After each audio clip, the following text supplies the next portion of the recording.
Big breaking news, যুব শক্তি অর্থাৎ প্রত্যেক মাসে ৩,০০০ টাকা করে বেকার যুবক যুবতীরা পাবে।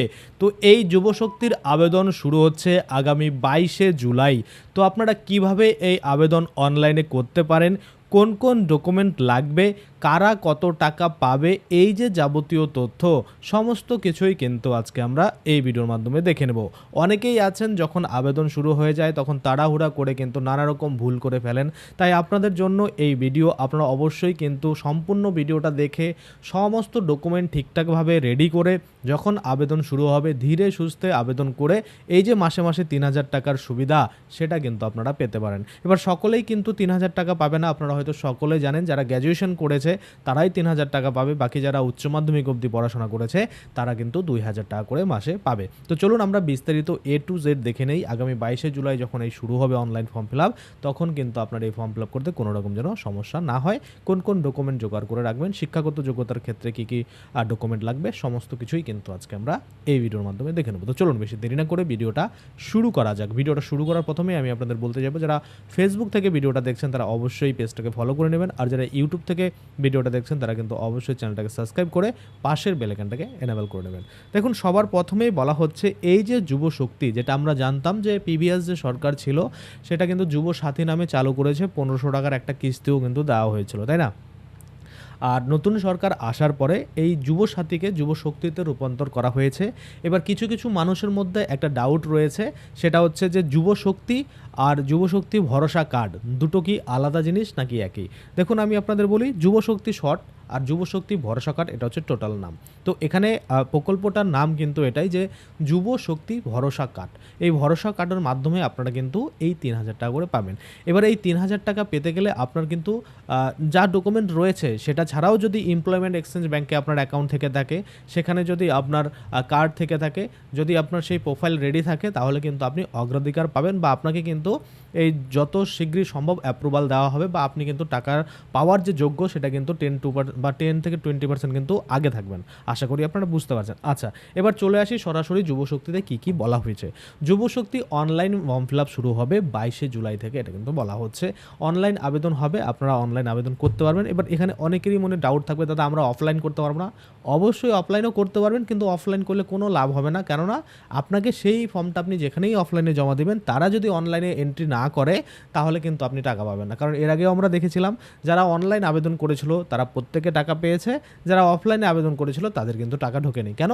কারণ তাদের যে ডেটা সেটা কিন্তু ওয়েবসাইটে আপলোডই করা হয়নি, ডাটা এন্ট্রি করা হয়নি। তো সেক্ষেত্রে আমি আপনাদের অলওয়েজ সাজেস্ট করি আপনারা কিন্তু কখনোই অফলাইন করতে যাবেন না। আপনারা নিজেদের ফোন আছে, এই যে ভিডিওটা দেখছেন সেই ফোনটা দিয়ে আপনারা আবেদন করতে পারবেন। শুধুমাত্র সঠিক প্রসেসগুলো জানতে হবে, যেটা আমি আপনাদের জানিয়ে থাকি। আপনারা অবশ্যই ভিডিও পেয়ে যাবেন যখন অনলাইন এই যুবশক্তির আবেদন শুরু হবে। আচ্ছা, এবার আসি কী কী ডকুমেন্টস আপনাদের সাথে লাগবে বা কোন কোন ডকুমেন্ট আপনাদের লাগবে এই যুব শক্তি প্রকল্পে আবেদন করতে গেলে। বলা হচ্ছে, দেখুন, সব প্রকল্পের ক্ষেত্রে আমরা জানি ডবল ইঞ্জিন সরকার, আধার কার্ড ছাড়া কোনো কিন্তু আপনার ভ্যালু নেই। এখানে পরিষ্কার করে ১ নম্বরে বলেছে আধার কার্ড কিন্তু আপনার লাগবে। সেই আধার কার্ড আপনার স্ক্যান কপি বা জেরক্স করে স্ক্যান কপি যদি করেন বা ফটো তুলে যদি সাইজ করে রাখেন তাহলে কিন্তু সেটাও আপনারা আপলোড দিতে পারবেন। এবার আমি আপনাদের লাস্টে একটু প্রো টিপ দেবো, এই ডকুমেন্টগুলো আগে বলে নিই, তারপরে ডকুমেন্টগুলো কীভাবে স্ক্যান করবেন প্রো টিপটা আমি আপনাদের বলে দেবো। আচ্ছা, এবার হচ্ছে প্যান কার্ড, আপনার যে প্যান কার্ড রয়েছে সেটাও লাগবে। আচ্ছা, তারপর শিক্ষাগত যোগ্যতার সার্টিফিকেট ও মার্কশিট।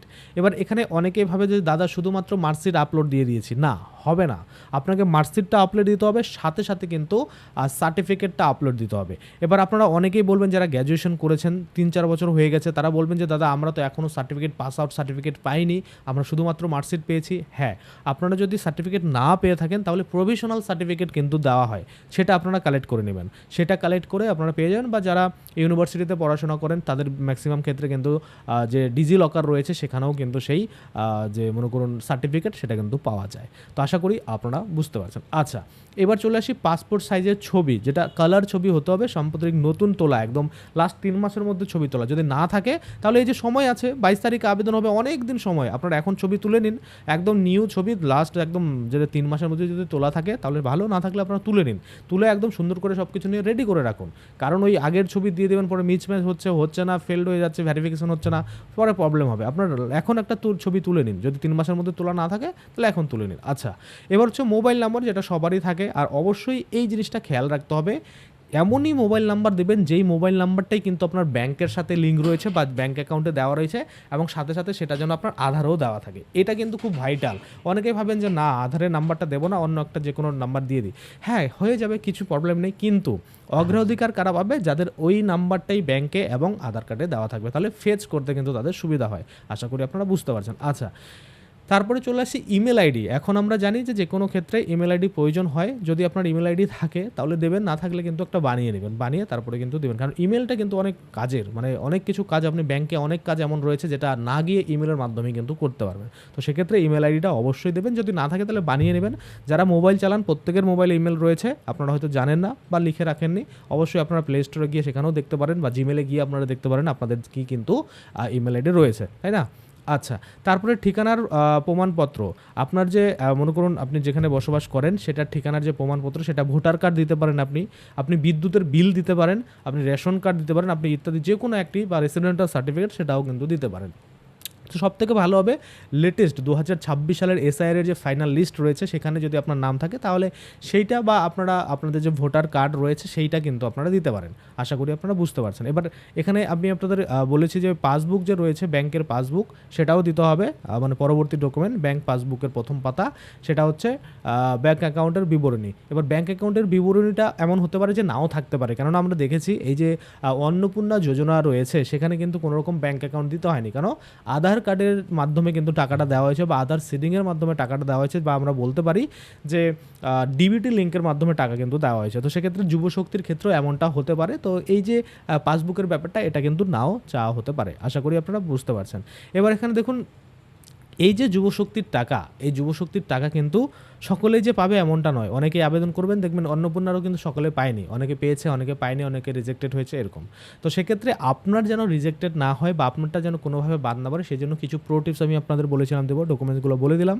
এবার প্রো টিপস হচ্ছে, আপনার কাছে যে আধার কার্ড বা মার্কশিট বা যে শিক্ষাগত যোগ্যতা বা যে কোনো ডকুমেন্ট আপনি যখন স্ক্যান করবেন, সেটা কিন্তু ওই জেরক্স কপির ওপর থেকে স্ক্যান করবেন না। আপনি আপনার যে নতুন বলছি, আপনার যে অরিজিনাল কার্ড রয়েছে, মনে করুন অরিজিনাল আধার কার্ড, সেখানে স্ক্যান করবেন কালার। আবার আপনি প্যান কার্ড, সেটা অরিজিনালটা, মানে জেরক্স করে না। তারপরে মনে করুন আবার শিক্ষাগত যোগ্যতা সার্টিফিকেট, সেটাও মনে করুন একদম কালার যেটা রয়েছে অরিজিনালটা, সেটা জেরক্স মানে স্ক্যান করবেন, জেরক্স করাটা না। এবার আপনারা বলবেন দাদা তাহলে জেরক্স করাটা করলে কি হবে না? আবার অনেক সময় আমরা দেখছিলাম যুবসাথীর ক্ষেত্রে বলছিল যে প্রত্যেকটা ডকুমেন্টের উপরে সিগনেচার করে তারপরে আপলোড করতে হবে। হ্যাঁ, অবশ্যই এমন আপনারা করতে পারেন, যদি প্রত্যেকটা ডকুমেন্টে সিগনেচার করে আপলোড করতে পারে তাহলে তো জেরক্স করতেই হবে। আর যদি সেরকমটা না হয় তাহলে কিন্তু আপনারা মানে অরিজিনালটা স্ক্যান করে দিতে পারেন। এবার আমি আপনাদের বলি, আমি অনেকগুলো যুবসাথীর আবেদন করেছিলাম, তো সেক্ষেত্রে আমি কারও কিন্তু জেরক্স করে তার উপরে সই করে স্ক্যান করে আপলোড দিইনি, এবং যা অরিজিনালগুলো ছিল সেগুলো স্ক্যান করে আমি আপলোড দিয়েছিলাম, প্রত্যেকে কিন্তু টাকা পেয়েছে। ভাবুন, মানে কেউ তো সিগনেচার করে দেয়নি, কিন্তু সেটা অরিজিনালটার একটা ভ্যালু থাকে আলাদা। তো সেক্ষেত্রে আপনারা ওটাই স্ক্যান করে কিন্তু আপলোড দিয়ে দেবেন। আচ্ছা, হলো। এইবার হচ্ছে আপনারা শুধুমাত্র যে টাকা পাবেন এটা নয়, আপনাকে সাথে সাথে কিন্তু আপনার যোগ্যতা অনুযায়ী চাকরির সুযোগও কিন্তু দেওয়া হবে।